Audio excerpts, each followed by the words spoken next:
ఇర్మియా గ్రంథము 7వ అధ్యాయము 1 నుంచి 7 వరకు. ఇర్మియా గ్రంథము 7వ అధ్యాయము 1 నుంచి 7 వరకు. రెండవ పాఠంగా హెబ్రీయులకు రాసిన పత్రిక 3వ అధ్యాయము 7 నుంచి 15 వరకు. హెబ్రీయులకు 3వ అధ్యాయము 7 నుంచి 15 వరకు. మూడవ పాఠంగా మత్తయి సువార్త 11వ అధ్యాయము 16 నుంచి 24 వరకు. మత్తయి సువార్త 11వ అధ్యాయము 16 నుంచి 24 వరకు. క్రితం తర్వాతి 10వ ఆదివారము ప్రారంభ గీతము. నేనైతే దేవుని మొరపెట్టుకుందును, ఆయన నా ప్రార్థనను ఆలకించును.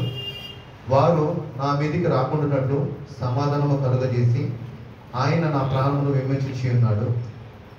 పురాతనం మొదలుకొని ఆసీనుడగు దేవుడు మారు మనసు లేనివాడే తనకు భయపడిన వారికి ఉత్తరమిచ్చును. నీ భారము యెహోవా మీద మోపము, ఆయనే నేను ఆదుకొనును. దేవా, చెవియొగ్గి నా ప్రార్థన ఆలకింపుము, నా విన్నపమునకు విముఖుడవై ఉండుము. సంగ్రహ ప్రార్థన. ఓ దేవా, నీవు ముఖ్యంగా దయాదాక్షిణ్యములు చూపుట వలనే నీ సర్వశక్తిని కనుపరుచున్నావు. మేము నీ ఆజ్ఞలను చొప్పున నడుచుకొనొచ్చు.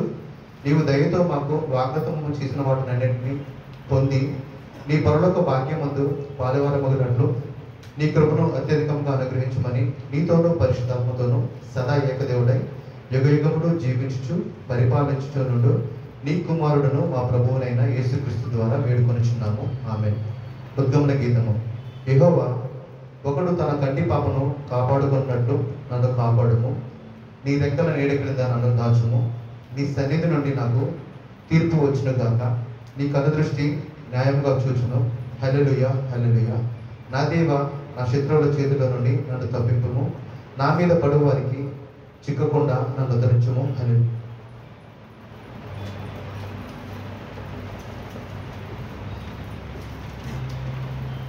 అపోస్తలుల విశ్వాస ప్రమాణం చెప్తాను. దయచేసి నాతో పడుకున్న ప్రతి దగ్గరగా చెప్తామండి.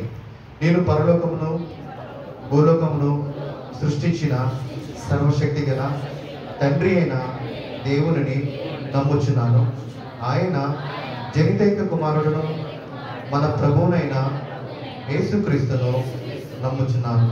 ఈయన పరిశుద్ధాత్మ చేత గర్భమున ధరింపబడి కన్య అయిన మరియ నుండి పుట్టి పొంతు పిలాతు క్రింద శ్రమపడి సిలువ వేయబడి చనిపోయి సమాధి చేయబడినట్లు పాతాళంలోనికి దిగి చనిపోయిన వారిలో నుండి 3వ దినమందు లేచి పరలోకమునకెక్కి సర్వశక్తి గల తండ్రి అయిన దేవుని కుడి చేతి వైపు కూర్చుని ఉన్నాడనియు జీవించు వారికి చనిపోయిన వారికి న్యాయము తీర్చుటకు అక్కడ నుండి వచ్చిననియు నమ్ముచున్నాను. నేను పరిశుద్ధాత్మని నమ్ముచున్నాను.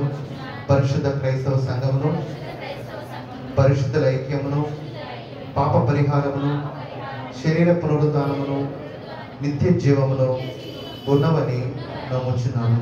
ఆమేన్. చదవబడిన లేఖనం దేవుడు దీవించుగాక.